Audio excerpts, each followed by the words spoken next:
Bismillah. Assalamualaikum warahmatullahi wabarakatuh.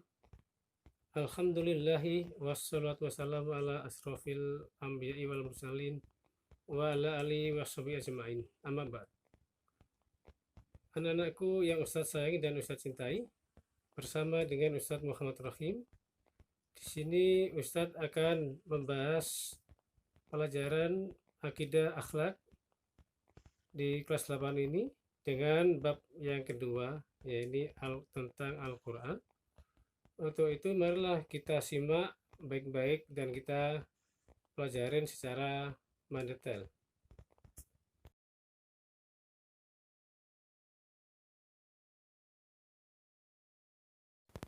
Yang pertama kita bahas adalah keistimewaan Al-Quran. Al-Quran menurut bahasa Arab berasal dari kata qara'a yang bermakna membaca atau mengumpulkan. Sedangkan menurut istilah adalah kalamullah yang diturunkan kepada Rasulullah Muhammad Shallallahu Alaihi Wasallam melalui malaikat Jibril, yang dimulai dari surat Al-Fatihah dan diakhiri dengan surat An-Nas. Al-Quran memiliki banyak keistimewaan yang tidak dimiliki oleh kitab-kitab sebelumnya. 6 diantaranya adalah, yang pertama yaitu Al-Quran adalah kalamullah yang berlaku hingga akhir zaman. Hal ini terdapat di dalam Al-Quran surat At-Taubah ayat 6 yang berbunyi, A'udzubillahi minasyaitonirrajim, wa in akhadum minal musyrikin nastajaraka fa'ajirhu hatta yasma'a kalam Allah, yang artinya, dan jika di antara kaum musyrikin ada yang meminta perlindungan kepadamu, maka lindungilah agar ia dapat mendengar firman Allah. Adapun keistimewaan Al-Quran yang kedua adalah Al-Quran diturunkan untuk seluruh makhluk. Hal ini terdapat di dalam Al-Quran surat Al-Furqan ayat yang pertama yang berbunyi, A'udzubillahi minasyaitonirrajim, Tabarakalladzi nazzalal furqana ala 'abdihi liyakuna lil 'alamina nadhira, yang artinya, Maha suci Allah yang telah menurunkan Furqan Al-Quran kepada hambanya Muhammad agar dia menjadi pemberi peringatan kepada seluruh alam, jin dan manusia. Kemudian keistimewaan Al-Quran yang ketiga adalah Al-Quran adalah penghapus syariat kitab-kitab terdahulu. Hal ini terdapat di dalam Al-Quran surat An-Nisa ayat 105 yang berbunyi, A'udzubillahi minasyaitonirrajim, Inna anzalna ilaikal kitaba bil haqqi litahkuma bainan nasi bima arakallah, yang artinya, sungguh kami telah menurunkan kitab Al-Quran kepadamu Muhammad, membawa kebenaran agar engkau mengadili antara manusia dengan apa yang telah diajarkan Allah kepadamu. Kemudian keistimewaan Al-Quran yang keempat adalah Al-Quran terjaga kesuciannya. Hal ini terdapat di dalam Al-Quran surat Al-Hijr ayat 9 yang berbunyi, A'udzubillahi minasyaitonirrajim, Inna nahnu nazzalna dzikra wa inna lahu lahafidun, yang artinya, sesungguhnya kamilah yang menurunkan Al-Quran dan pasti kami pula yang memeliharanya. Kemudian keistimewaan yang kelima daripada Al-Quran adalah Al-Quran dijadikan mudah untuk dipahami dan dihafalkan. Hal ini terdapat di dalam Al-Quran surat Al-Qamar ayat 17 yang berbunyi, A'udzu billahi minasyaitonirrajim, walaqad yassarnal Qur'ana lidzikri fahal mim mudzakir, yang artinya, dan sungguh telah kami mudahkan Al-Quran untuk peringatan, maka adakah orang yang mau mengambil pelajaran?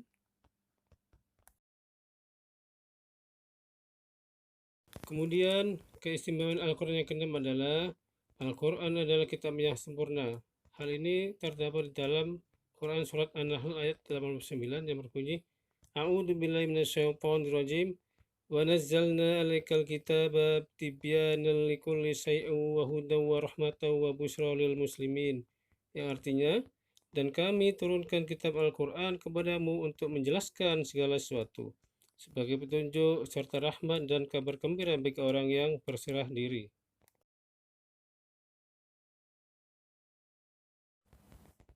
Anak-anakku yang Ustadz sayangi, barusan kita telah membahas tentang keistimewaan Al-Quran. Nah, sekarang kita akan membahas tentang kewajiban seorang muslim terhadap Al-Quran.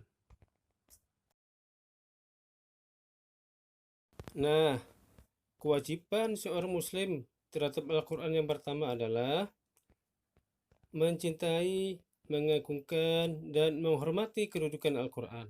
Sebab kitab ini merupakan kalamullah, yakni firman Allah, dan karenanya ia adalah perkataan yang paling benar dan paling utama. Kemudian yang kedua adalah membaca Al-Quran dengan mengharapkan pahala dari Allah, sebagaimana terdapat di dalam Al-Quran surat Al-Muzammil ayat 20 yang berbunyi, A'udzu billahi minasyaitonir rajim, faqra'u ma tayassara minal Qur'an, yang artinya bacalah apa yang mudah bagimu dari Al-Quran.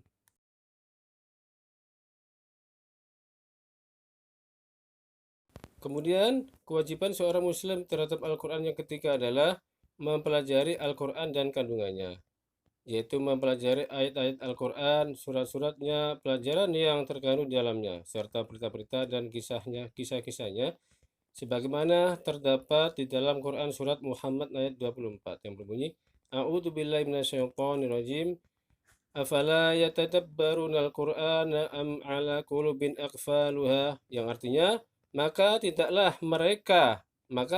mereka menghayati Al-Quran ataukah hati mereka sudah terkunci? Kemudian kewajiban yang keempat adalah mengamalkan kandungan Al-Quran dalam kehidupan sehari-hari. Jadi kita harus mengikuti hukum-hukum Al-Quran, menaati perintah-perintahnya, dan menjauhi segala larangannya. Sebagaimana terdapat di dalam Quran surat An-Nur ayat 63 yang berbunyi, A'udzu billahi minasyaitonir rajim, falyahdharil ladzina yukhalifuna an amrihi an tusibahum fitnatun aw yusibahum adzabun alim. Yang artinya, maka hendaklah orang-orang yang menyalahi perintah Rasulnya takut akan mendapat cobaan atau ditimpa azab yang pedih. Rasulullah telah terbukti mewujudkan ketaatannya secara sempurna kepada petunjuk Al-Quran. Hal ini ketika Aisyah ditanya perihal akhlak Rasulullah, ia menjawab akhlak beliau adalah Al-Quran. Artinya semua kehidupan Rasulullah merupakan bentuk pengamalan Al-Quran. Hal ini terdapat di dalam Al-Quran surat Al-Ahzab ayat 21 yang berbunyi, A'udzu billahi minasyaitonir rajim, laqad kana lakum fi Rasulillahi uswatun hasanatun liman kana yarjullaha wal yawmal akhir wa dzakarallaha katsira. Artinya, sungguh telah ada pada diri Rasulullah itu suri teladan yang baik bagimu, yaitu bagi orang yang mengharapkan rahmat Allah dan kedatangan hari kiamat, dan yang banyak mengingat Allah. Demikianlah anak-anakku sekalian, kita telah mempelajari pelajaran akidah dan akhlak. Semoga dengan pelajaran tersebut menjadikan petunjuk bagi kita dan dapat menyelamatkan kehidupan kita di dunia dan akhirat. Akhir kalam, marilah kita tutup dengan bacaan kafaratul majelis. Subhanakallahumma wa bihamdika asyhadu an la ilaha illa anta astaghfiruka wa atubu ilaik. Assalamualaikum warahmatullahi wabarakatuh.